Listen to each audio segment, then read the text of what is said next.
Great White North. They've put me in a whole different country to make sure I don't infect you. So There we're you all go. good. Is Canada building a wall? No, Canada's not building a wall. You're welcome to come. If you can get past the border guards, come on in.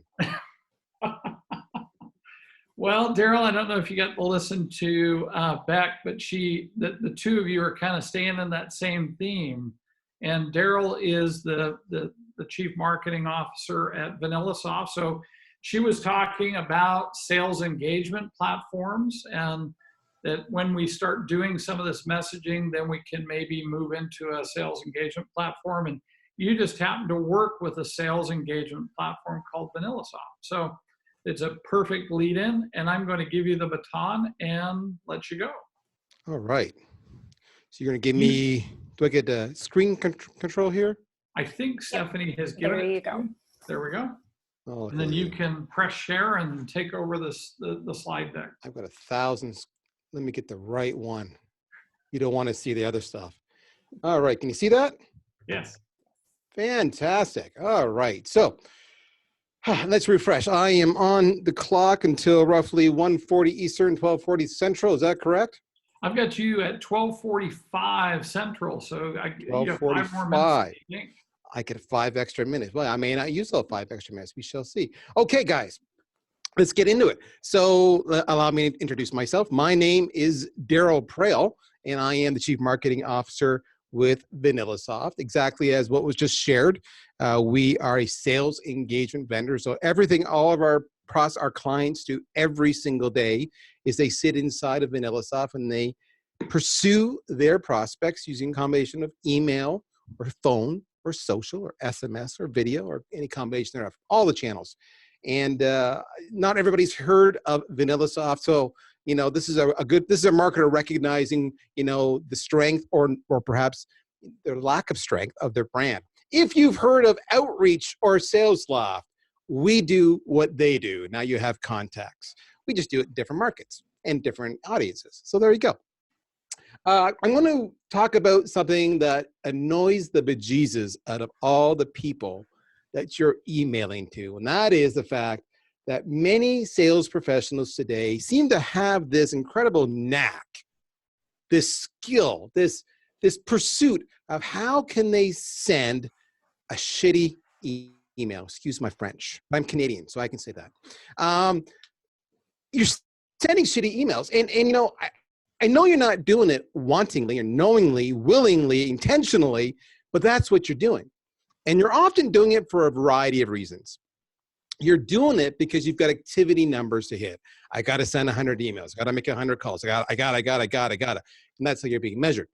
And so the reality is when that happens, you're not taking the time to invest in the personalization and the optimization of the message. You're not taking the time to do A/B testing to say, okay, here's version A, here's version B. Let's run for a week and see which one's pulling better. You're just go, go, go, go, go. And there's a short-term effect for that, which is you're actually hitting your activity numbers probably. But the long-term effect for that is that you're physically killing yourself with your conversion rate, your response rates. You're not getting the conversations, the demos that you want. So that's bad. And I'm going to walk you through a simple approach today to overcome that problem. That's our objective. And I love this title, this headline. It says, if emails are critical to your success, why are you doing it? So let's just a few facts just to get you going here. And we'll see if this slide share thing works. Hopefully you should see the next slide, which says, so how do you quit sending shitty sales emails? And we're going to cover that off. I got a nice little approach for you, but a few facts. On average, and this is according to MailChimp, 71 to almost 85% of your emails that your prospects receive every single day go into the trash. Just boom. Let me explain how that works, because I've had this conversation with so many of my peers. And again, I want to give you context. So even though I'm a CMO here talking about how to write an email, you know, I have the same problem you have in sales. I do marketing emails, you do sales emails, you're sending a cadence, I'm sending a cadence. You want conversions and click-throughs, I want conversions and click-throughs.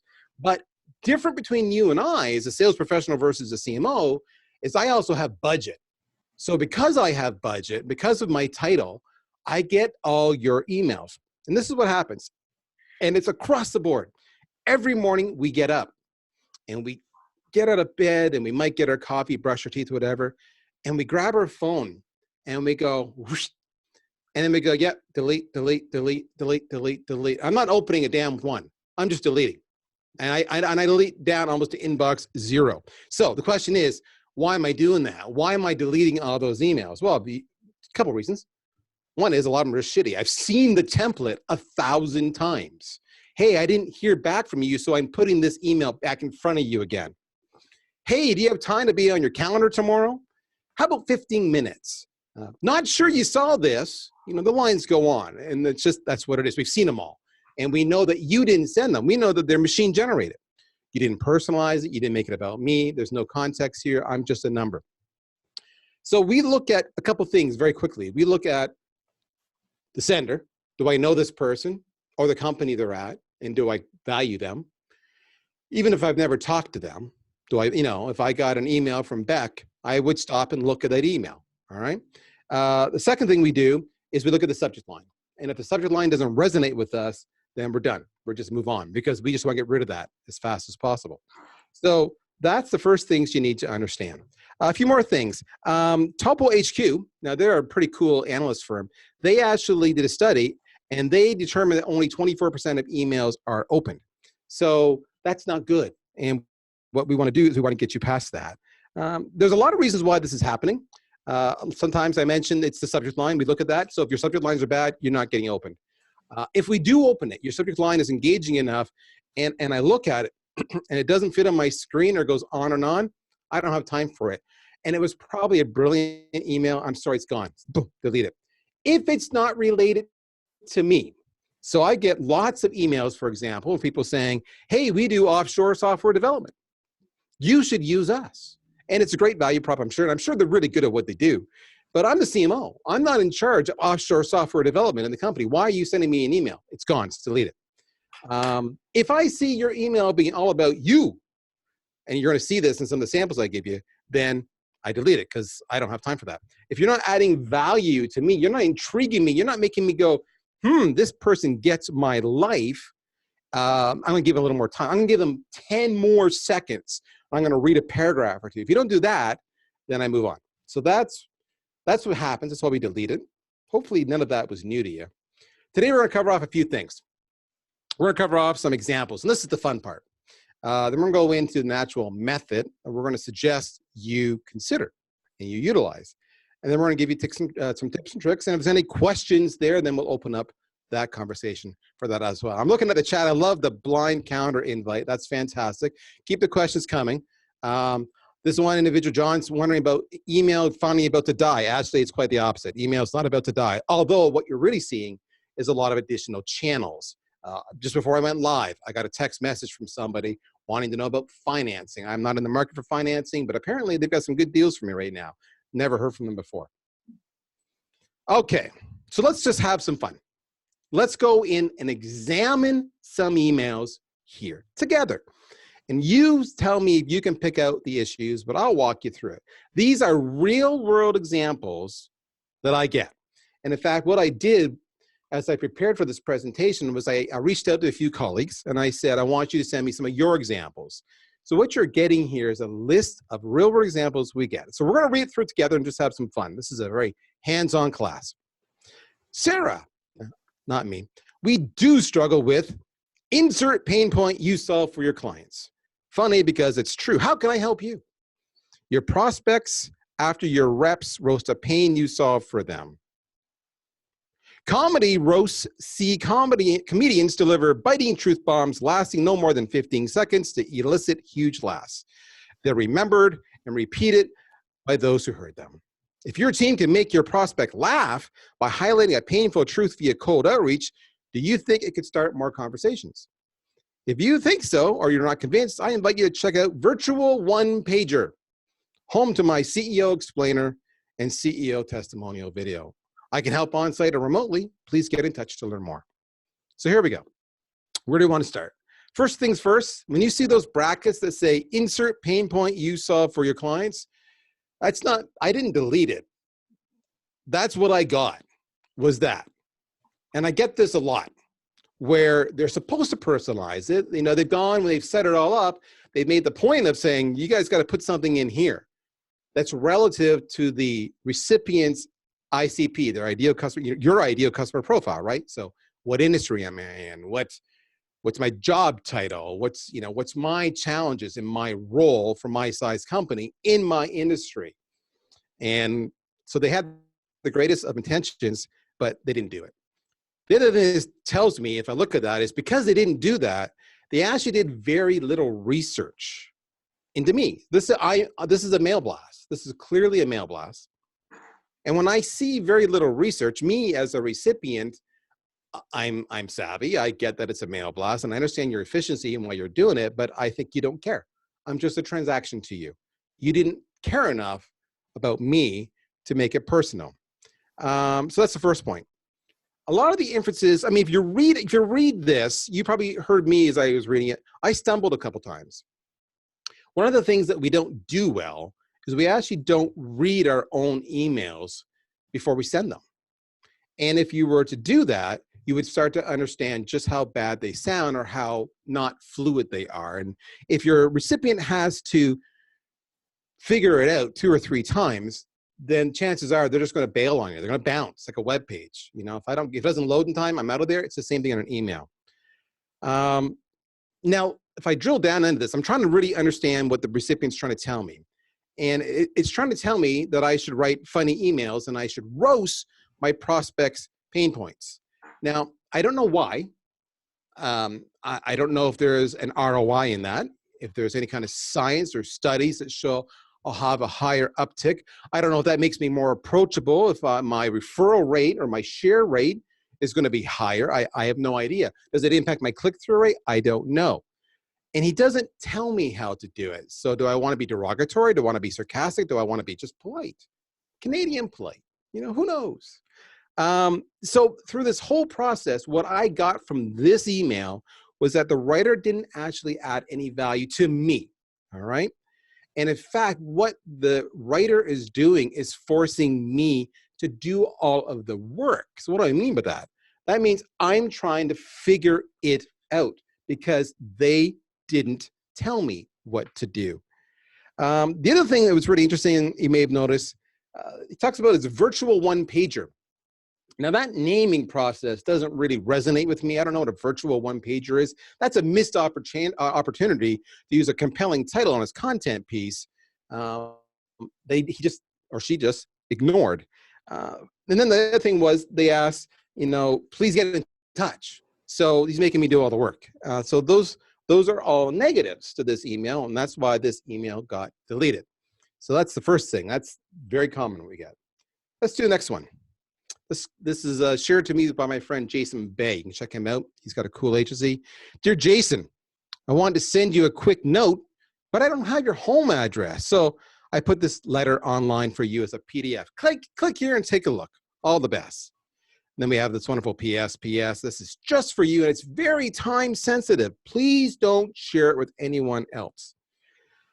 Well, you can imagine that Jason felt really important when he got this, because the subject line said it was important, and the PS also indicated that this was not to be shared.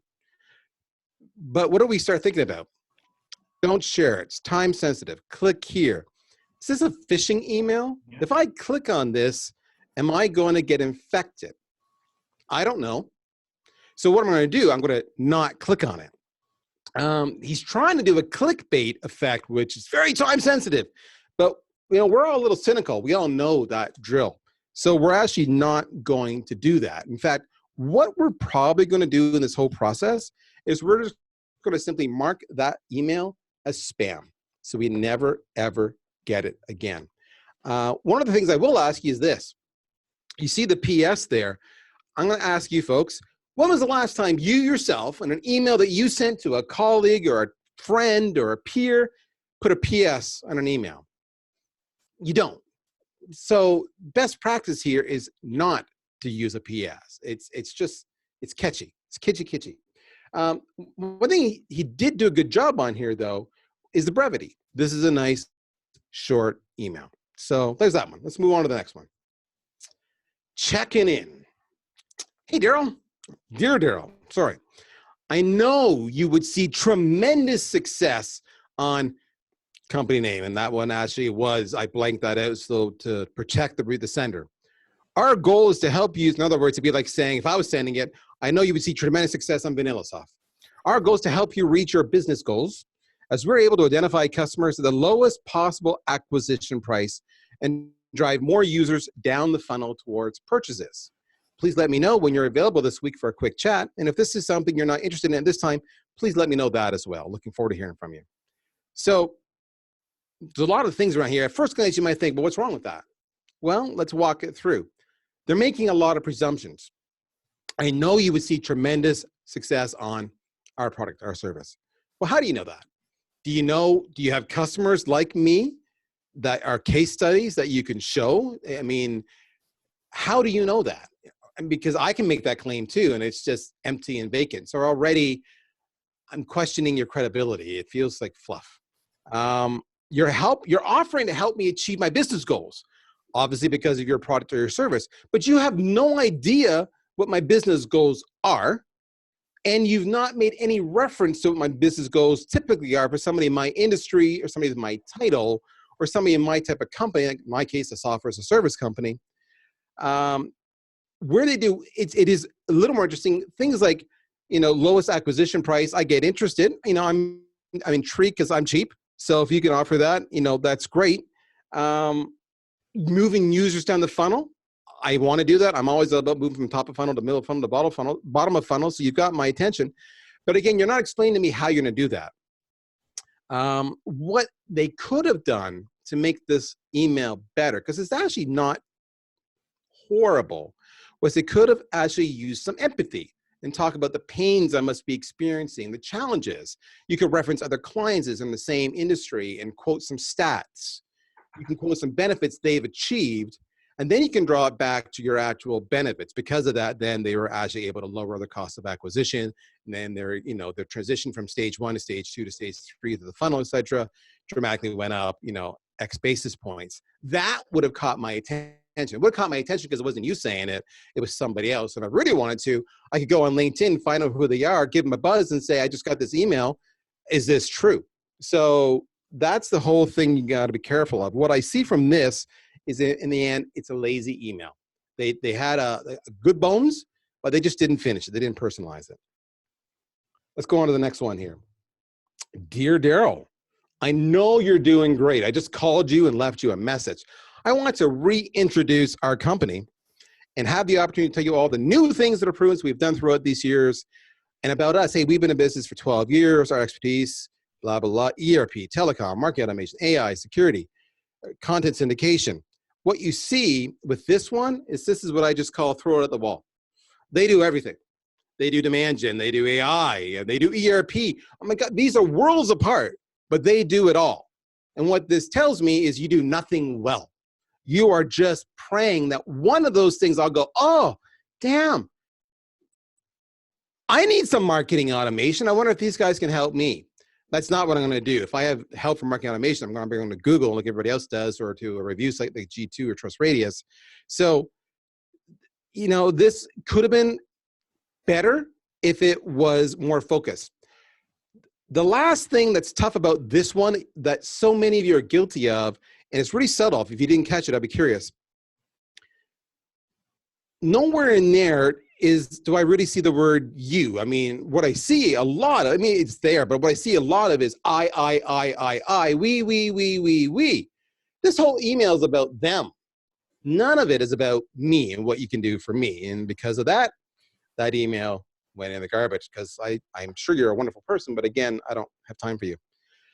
Okay, dear Darryl, I had a few ideas to generate customer interest in your sales funnel software services at whatever. May I send further details? So this is like the epitome of succinct. I love it. That's actually really, really good. It's an ideal email contains 50 to 125 words. They're in it, like way to go. But a couple things. I don't do sales funnel software. I have no idea what sales funnel software is.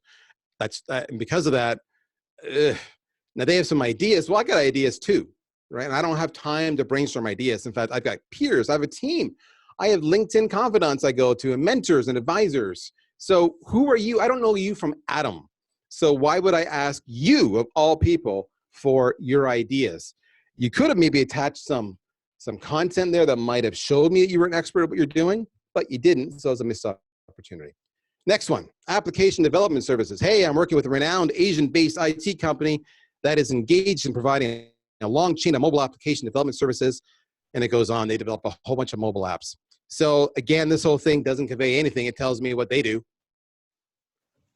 It's leaving me to figure out if I care about that and do I have a pain, and could maybe they solve it, which would result in a phone call or an email to get more information. Worst case, though, is they did no research. Clearly, I'm a marketing guy. I'm not an IT guy. I'm not the head of development, the CTO, the CIO.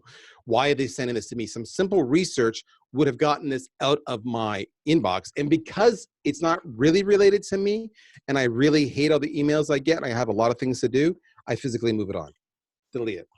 Seeking your assistance. Next one.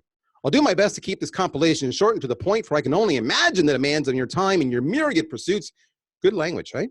I'm an executive recruiter, gent, here at, and we're in the midst of a quest to find a global SVP brand creative for our growing team. Given this, I thought to reach out to you if you might know someone who might have furrowed brow of intrigue relative to this key imagination-laden seed of import. This person was on fire with the thesaurus.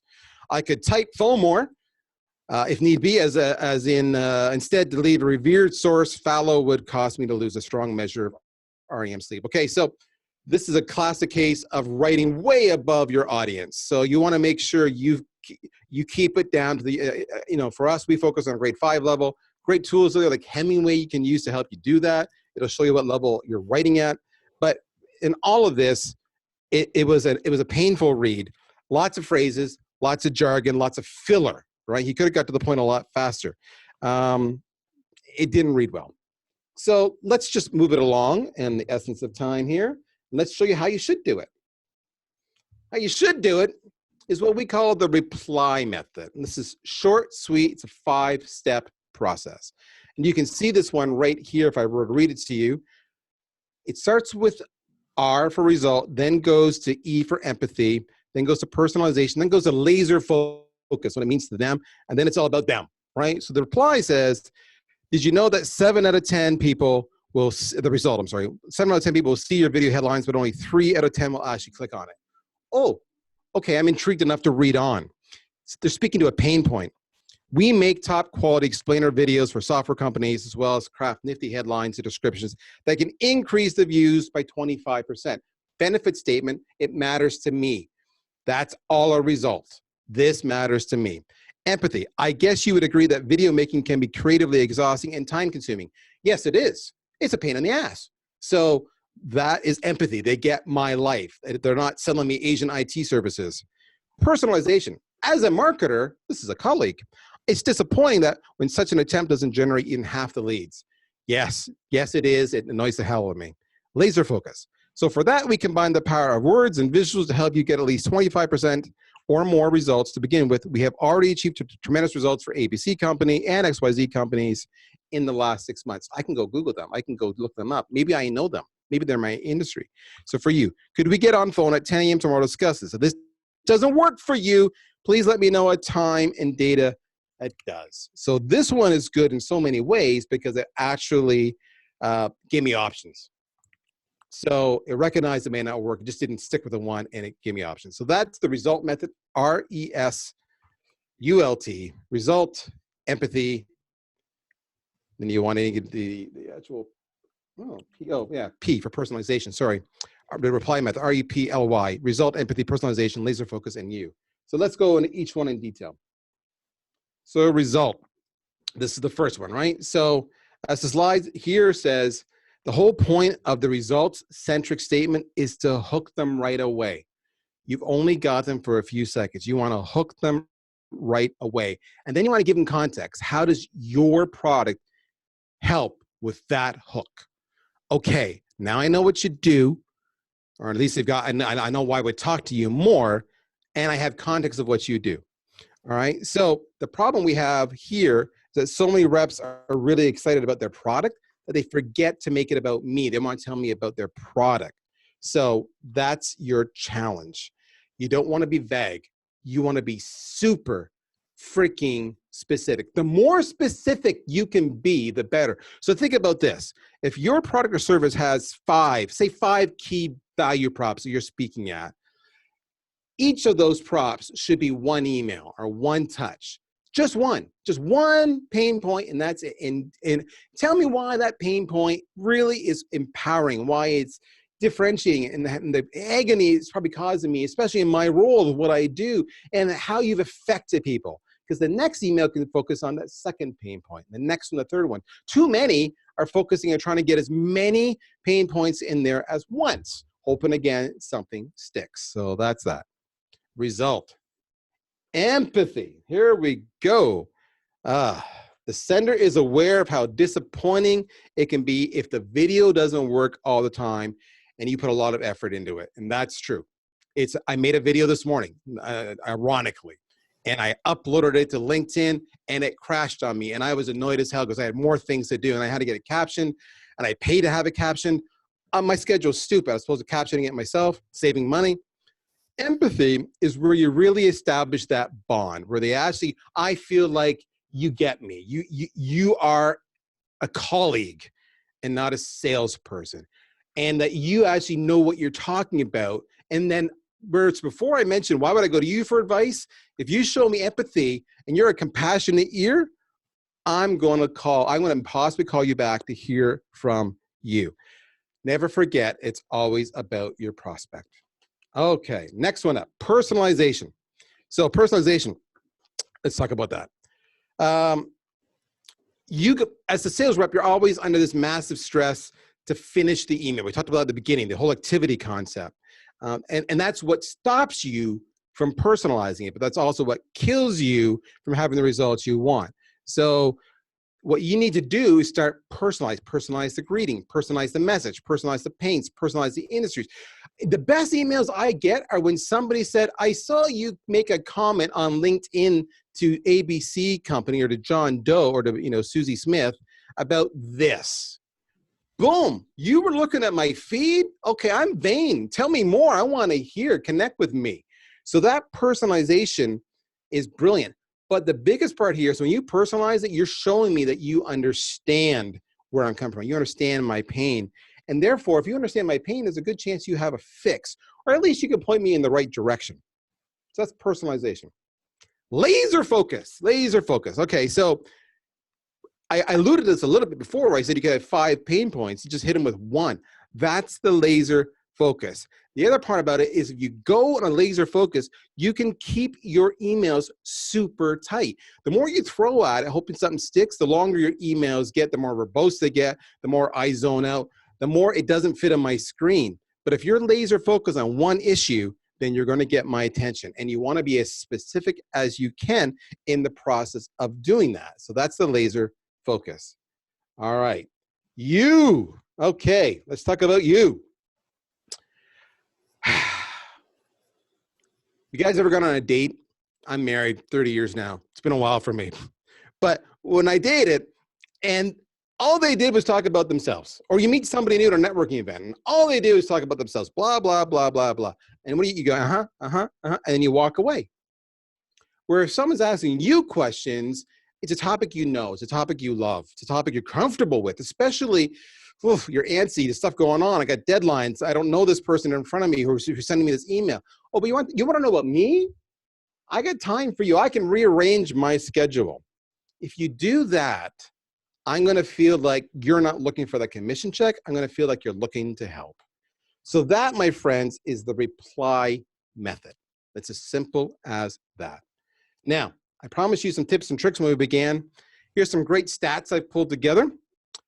You want great subject lines. You want to keep them less than 5 words. And in fact, a 1-word subject line will outperform all the other ones by 87%. But I believe the magic number is around 4. So 5 words or less on your subject line. We're often inclined to put a stat in the subject line to catch their attention. If you do that, your actual response rate will drop. Not to mention often it gets caught by the spam filters. If you are referred by somebody, George referred me. mention that, because if you do, you're going to see a 500+% increase in the actual reply, because if George sent you, I better respond. Now, that's the subject line. Remember I told you I look at the subject line in the center? Your subject line got me, so now I'm in. Boom, now you're onto the greeting. A 2-word greeting, this is silly, is going to beat a 1-word greeting, and the word hey will generate a 23% higher reply rate than any other word. Hi, Darryl. Hey, Darryl. Hey works. It's an informalness. It's a connectionness. And even if you don't know the name, hey there. So 2 words, not 1. Personalize it when you can. Use the word hey. Sounds stupid, but when you're trying to get your emails open, every little trick counts. So that's the greeting. I'm still there. Hey, Darryl. I'm reading on to the email body now. We talked about personalizing it nonstop. It's part of the reply method. It's the middle one. If you personalize just 20% of the content in an email, you're going to double your reply rate. Why? Because it matters to me. If you keep the words sharp, I mentioned 125 max, but if you keep the 50 words, you're going to increase it by 40%. Because again, I can process it quickly, and it's a little yes, no. I will often say, no, I'm not interested, and be polite if it's short and sweet. And this one kills me. I love bullets, but if you use bullets, you're going to get a much lower reply rate. That one actually surprised the hell out of me, and I have to admit I'm guilty of using bullets. So now I'm trying not to use bullets. And now you're at the bottom, the signature part, right? So what they say there is the best sign out is best. Not cheers, not regards, not yo. It's best. We mentioned the PS before. Don't use the PS. And this one's a bit of a wild card. If you can, and if it's legal, don't give them the opt-out, and you'll actually get a higher rate. Because you know what? When they see the opt-out, what it does is it screams that this is a marketing sales pitch. Without that opt-out, it just feels more personal. So with that, I'm looking at my clock. I think I've got about 2 minutes left. I'm trying to be respectful of that. I want you all to do something right now. I want you all to go follow me on LinkedIn. Tons of that video I just made this morning. It's out there. Go check it out. In fact, you'll love it, because the video I did this morning is promoting an event where we're actually having the UK versus the US in a sales leadership bake-off, a live debate. So go check that out. You'll be fun and entertained. And it's the who's who of the sales influencers. But follow me, please. If you like this topic, if you go to that link there that's on the slide at the bottom, you can get a copy of this very white paper that this presentation is built on. If you don't want to do that, just drop me a line. Follow me, drop me a line. There's an email address there as well. You can follow me on Twitter, and I will personally send it to you. And you can avoid the whole gate where we ask for your email. I'll just send it. All right. That's it. That's all I got. I'm less than a minute left. How'd I do? Good job. Nice job, Darryl. You're all just being sweet and nice to me. Well, that's true. We know your bosses. Just kidding. Hey, I had a question because Jeff pointed something out earlier today. He said that sales and marketing, that sales shouldn't be writing marketing emails. What are your thoughts on that? So I agree. What we've done here, because I don't know, there's no one answer. Marketers will write marketing emails, and it'll sound like a marketing email. Sales has the, because a marketing email comes from the corporation, right? It comes from info@VanillaSoft or something. It comes from an unknown entity, VanillaSoft in our case, where sales emails are one-on-one. They're far more relational and personal. So what we do here is we actually draft the sales emails to start, and then we flip it over to the sales folks to then salesify it a little bit. So basically all we're trying to do is we're trying to pull them in by saying, we made your playbook for you. And, here's, maybe there's 6 or 7 emails in this playbook.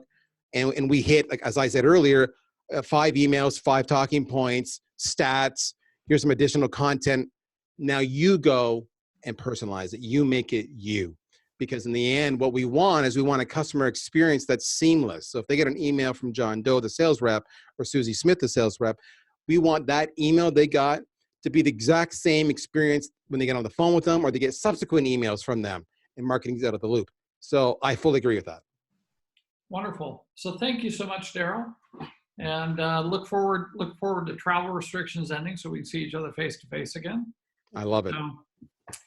Thank you all, and thank your team for allowing you to come join us today. I will do that. Good luck, folks. Have a wonderful session. Thank you. Thank you. So we're on a